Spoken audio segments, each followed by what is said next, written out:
ശ്രീ പ്രമോദ് നാരായൺ, അങ്ങക്ക് 3 മിനിറ്റ് സംസാരിക്കാം. Sir, you may write me down in the history with your bitter lies. You may trot me in the very dark, but still I will rise.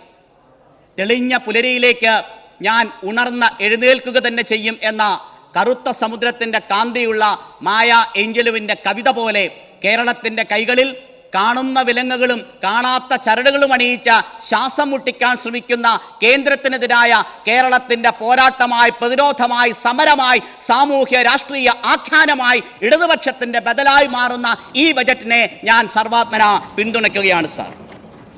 Take off എന്ന വാക്കിൽ പറയുന്നത് പോലെ കേരളത്തിൻ്റെ ചുമലുകളിൽ ചിറകുകൾ നൽകുന്ന ഈ ബജറ്റ് സർവതല സ്പർശിയാണ്.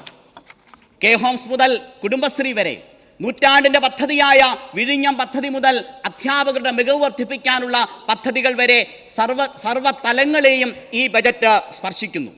സർ, നമ്മുടെ ബജറ്റിൽ അമർത്യാസൻ ചൂണ്ടിക്കാണിച്ചിട്ടുണ്ട്, ഓരോ മനുഷ്യൻ്റെയും ജീവിത നിലവാരത്തിലുണ്ടാകുന്ന അർത്ഥവത്തായ മാറ്റമാണ് വികസനമെന്ന പുതിയ ഭാഷ ചവച്ച നാടാണ് ഈ കേരളം. അങ്ങനെയാണെങ്കിൽ കേരളത്തിൻ്റെ വൈജ്ഞാനിക നിക്ഷേപത്തെ റവന്യൂ എക്സ്പെൻഡിച്ചറായി കാണാതെ ബജറ്റിൻ്റെയും ധനതത്വശാസ്ത്രത്തിൻ്റെയും പരമ്പരാഗത സമസ്യകളിൽ നിന്നും നിർവചനങ്ങളിൽ മാറി നടന്ന ക്യാപിറ്റൽ എക്സ്പെൻഡിച്ചറായി വിഭവശേഷിക്ക് വേണ്ടിയുള്ള നിക്ഷേപത്തെ കാണുന്നൊരു സമീപനം സ്വീകരിക്കണം എന്ന് ഞാൻ അഭ്യർത്ഥിക്കുകയാണ്. സർ, കേരളത്തിൻ്റെ ഏറ്റവും പ്രധാനപ്പെട്ട ഒരു വികസനത്തിന് വഴികാട്ടുന്ന ഒന്നായി ലാൻഡ് മാപ്പിംഗ് ധനമന്ത്രി സൂചിപ്പിക്കുകയുണ്ടായി.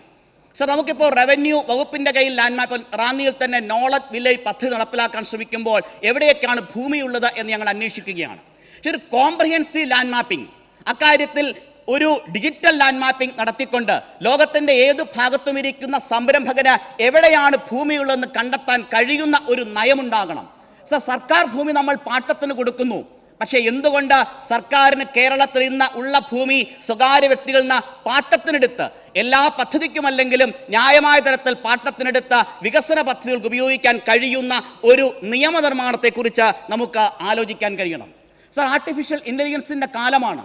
AI കാലത്ത് കേരളത്തിൽ സംരംഭങ്ങളുടെ വലിയ ശൃംഖലയാണ് വ്യവസായ വകുപ്പും കുടുംബശ്രീയും കെട്ടിപ്പടുക്കുന്നത്.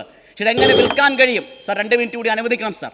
AI ബേസ്ഡ് ആയിട്ടുള്ള ഒരു ഡിജിറ്റൽ പ്ലാറ്റ്ഫോം എല്ലാ വകുപ്പുകളുടെയും സംരംഭങ്ങൾ, കാർഷികോൽപ്പന്നങ്ങളും കുടുംബശ്രീ ഉൽപ്പന്നങ്ങളും മാത്രമല്ല, കേരളത്തിൻ്റെ അനുഭവമായ ആറന്മുളക്കണ്ണാടിയും തഴപ്പായയും നമ്മളെ പട്ടികവർഗ വിഭാഗത്തിൽപ്പെട്ട ഉൽപ്പന്നങ്ങളുമെല്ലാം ലോകത്തിനു മുമ്പിൽ അവതരിപ്പിക്കാൻ കഴിയുന്ന ശക്തമായ ആമസോണിനെയും ഫ്ലിപ്കാർട്ടിനെയും പോലുള്ള ഒരു ഡിജിറ്റൽ പ്ലാറ്റ്ഫോമിനെ കുറിച്ച് നമുക്ക് ആലോചിക്കാൻ കഴിയണം. സർ, വനം വന്യജീവി സംഘർഷത്തിൻ്റെ നേരിടാൻ വേണ്ടി 70 കോടി രൂപയായി വർദ്ധിപ്പിച്ചതിനെ അഭിനന്ദിക്കുന്നു. സാർ, MLA ഫണ്ടിൽ നിന്നും 50 ലക്ഷം രൂപ റാന്നിയിൽ നൽകി.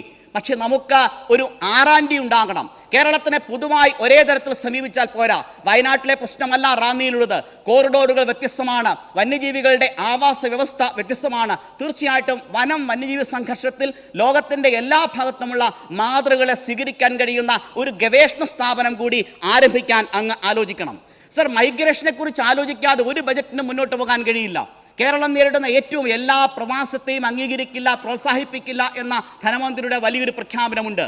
സർ, AI എന്നതുപോലെ ഒരു നയം, ഒരു റിട്ടേൺ മൈഗ്രേഷന് വേണ്ടി നമ്മുടെ ഡിജിറ്റൽ സയൻസ് പാർക്കുകളും നാം കൊണ്ടുവരുന്ന വൈജ്ഞാനിക സമ്പദ് വ്യവസ്ഥയും എല്ലാം പ്രധാനമാണ്. പക്ഷെ കാലത്തിനനുസരിച്ചുള്ള ജീവിത അഭിനിവേശങ്ങളും സാമൂഹിക ക്രമവും സഫലമാക്കാൻ കഴിയുന്ന തരത്തിൽ കേരളത്തിൽ ഒരു സാമൂഹ്യ അന്തരീക്ഷം സൃഷ്ടിക്കാൻ കഴിയുന്ന ഒരു റിട്ടേൺ മൈഗ്രേഷൻ നയം സംസ്ഥാന സർക്കാർ സ്വീകരിക്കണം എന്ന് കൂടി ഞാൻ അഭ്യർത്ഥിക്കുകയാണ്. സർ, 1 മിനിറ്റ് കൂടി. കേരളത്തിൽ ഒരുപാട് സാമ്പത്തിക തട്ടിപ്പുകൾ ഉണ്ടാകുന്നു. നമ്മുടെ സാധാരണ കുഞ്ഞുങ്ങൾ മുതൽ വലിയ ആളുകൾ വരെ സൈബർ ക്രൈം വഴി കേരളത്തിന് പണം നഷ്ടപ്പെടുന്നു. ഒരു വലിയ സാമ്പത്തിക അവബോധം, ഒരു ഫിനാൻഷ്യൽ ലിറ്ററസി ക്യാമ്പയിൻ ജനകീയ ക്യാമ്പയിനായി ഏറ്റെടുക്കാൻ കേരളത്തിന് കഴിയണം. സർ, ഒരു 10 സെക്കൻഡ് കൂടി. റാന്നി മണ്ഡലത്തിൽ ആരംഭിച്ചിട്ടുള്ള നോളജ് വില്ലേജ് പദ്ധതി ആർട്ടിഫിഷ്യൽ ഇൻ്റലിജൻസും അതുപോലെ തന്നെ ഡിസൈനും റോബോട്ടിക്സുമാണ് ആ പദ്ധതിയുടെ ഏറ്റവും പ്രധാനപ്പെട്ട കോമ്പണൻസ്. അതിനായി കിഫ്ബിയുടെ സഹായം ഉണ്ടാകണമെന്നും ശബരിമല മാസ്റ്റർ പ്ലാന് വേണ്ടി പണം നീക്കിവെച്ചു, പക്ഷേ വിനിയോഗിക്കാനുള്ള പണം കൂടുതൽ അനുവദിക്കണമെന്നും മാരാമൺ കൺവെൻഷൻ മുതൽ ചെറുകോൽപ്പുഴ ഹിന്ദുമത പരിഷത്ത് വരെയുള്ള ഒരു വലിയ നദിയുടെ തീരത്ത് സംസ്കാരം കെട്ടിപ്പടുക്കുന്ന റാന്നിയിലെ ജനതയ്ക്കായി പമ്പാ നദിയെ സംരക്ഷിക്കാനായി ഒരു പദ്ധതി ഉണ്ടാകണമെന്നും അതേപോലെ തന്നെ നവോത്ഥാന നായകനായ ചട്ടമ്പി സ്വാമികളുടെ പേരുള്ള സ്മാരകം റാന്നിയിൽ ആരംഭിക്കാൻ നടപടി സ്വീകരിക്കണം എന്നുകൂടി അഭ്യർത്ഥിക്കുന്നു. എത്ര ചവർപ്പ് കുടിച്ചു വറ്റിച്ചു നാം ഇത്തിരി ശാന്തിതൻ ശർക്കര നുണയുവാൻ കക്കാട്. ആ ചവർപ്പിൻ്റെ കാലം കഴിഞ്ഞു. ഇനി മധുരത്തിൻ്റെ കാലമാകുന്ന വരുംകാല കേരളത്തിന് മാർഗ താരക പ്രകാശമേകുന്ന ഈ ബജറ്റിനെ ഒരിക്കൽ കൂടി പിന്തുണയ്ക്കുന്നു.